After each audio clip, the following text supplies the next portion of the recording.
la chaîne des radiculteurs. Dans les vidéos précédentes, nous vous avons présenté notre première expérience. Dans cette expérience, nous cherchions à répondre aux problèmes. Quels sont les besoins en eau des radis de 18 jours? Nous avons testé différentes hauteurs d'eau pour arroser les radis une fois par semaine. Lors de la 6e séance, 2 semaines après le semis des graines de radis, nous avons remarqué que les plants de radis n'avaient pas grandi assez vite et qu'aucun radis n'aura poussé avant les vacances. Nous avons choisi d'abandonner cette première expérience. Lors de la 6e séance, nous nous sommes demandé quelles sont les causes de cet échec. Nous avons observé les plants de radis. Leurs tiges étaient longues et fines. Il n'y avait en général que de feuilles. Notre professeur nous a appris que lorsque les radis avaient cet aspect, on disait que les radis avaient filé. Peut-être que les radis ont manqué d'eau. Comme c'est le volume d'arrosage que nous testons dans cette expérience, nous ne pouvons pas vraiment modifier la quantité d'eau. Les séances 4, 5 et 6 ont eu lieu en novembre-décembre. Peut-être que les radis n'ont pas poussé correctement à cause du froid. C'est possible. Peut-être que les radis ont manqué de lumière. Le fait que les radis aient filé, qu'ils aient grandi plus en longueur qu'en épaisseur, pourrait être lié à un manque de lumière. Nous allons essayer de régler ce problème pour relancer la même expérience.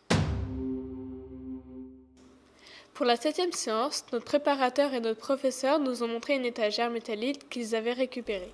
Dans cette étagère, il y a des lumières qu'on appelle des néons pour éclairer les pots.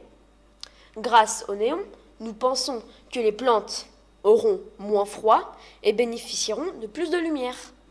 Nous avons donc recommencé l'expérience. Au lieu de tester un même volume d'eau dans 2 pots comme lors de la dernière expérience, nous avons donc décidé d'augmenter nos chances de réussite et les nombres de résultats. Cette fois-ci, on testera un même volume d'eau dans 6 pots différents.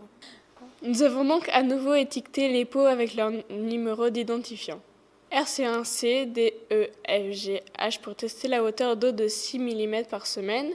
RC2C, D, E, F, G, H pour tester la hauteur d'eau de 8 mm par semaine. Et ainsi de suite jusqu'à RC10, C, D, E, F, G, H pour tester la hauteur d'eau de 24 mm par semaine.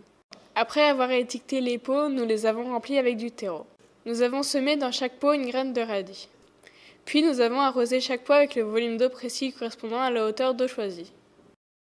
À la fin de la séance, nous avons installé les pots dans l'étagère métallique en allumant les lampes. Lors des séances 8, 9 et 10, nous avons arrosé les plantes avec leurs différents volumes d'eau. Les plantes semblaient mieux pousser que pendant la première expérience. La 11e séance était la dernière séance avant les vacances scolaires. Que les radis aient poussé ou non, il fallait arrêter l'expérience car nous n'allons pas pouvoir les arroser pendant les vacances scolaires.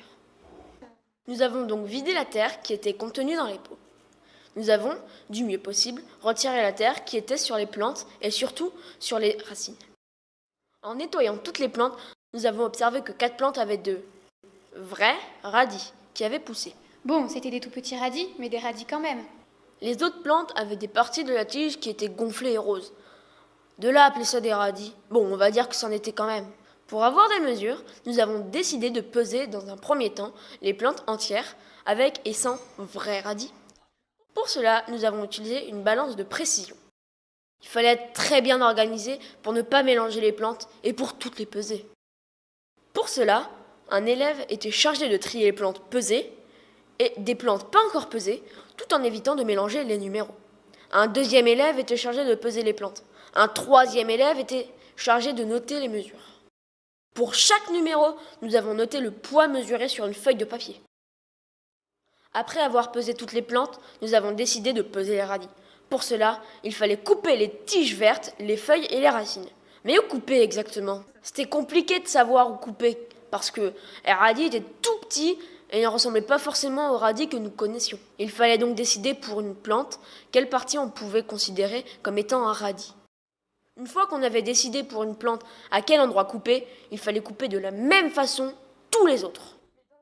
Une fois toutes les plantes de radis coupées et les radis isolés, nous avons pesé les radis avec la même organisation que pour la pesée des plantes entières. Quand toutes les mesures ont été terminées, nous avons pu manger les 4 vrais radis. Ils étaient piquants, mais avaient un goût de radis quand même. Nous traiterons nos résultats et les interpréterons lors de la prochaine séance. Nous espérons que cette vidéo vous a plu. Si c'est le cas, n'hésitez pas à mettre un grand pouce bleu. N'hésitez pas à vous abonner à la chaîne pour suivre notre projet. Merci d'avoir suivi les radiculteurs, les as de l'agriculture et de la météorologie. Au revoir!